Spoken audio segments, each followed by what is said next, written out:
Pemirsa, meningkatnya jumlah nominal penerimaan Atma-Kerti membuat masyarakat ahli waris semakin antusias mengurus akte kematian. Berdasarkan data yang diperoleh dari Disduk Capil Karangasem, dari bulan Januari sampai Mei 2024, tercatat ribuan warga telah mengurus akte kematian.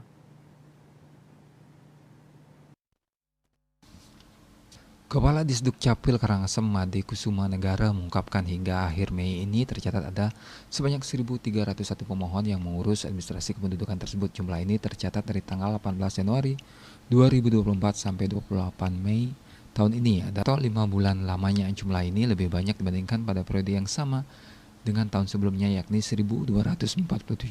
Sementara Disduk Capil Karangasem pada tahun 2024 telah menyiapkan anggaran APBD induk sebesar 6,7 miliar lebih untuk memberikan santunan tersebut. Hingga saat ini sudah tersalurkan sebesar 2,6 miliar. Dikatakan kalau melihat anggaran yang masih tersedia sekitar 2.000 lebih pemohon masih bisa terlayani untuk diberikan santunan tersebut. Eka Parananda, Bali Pos.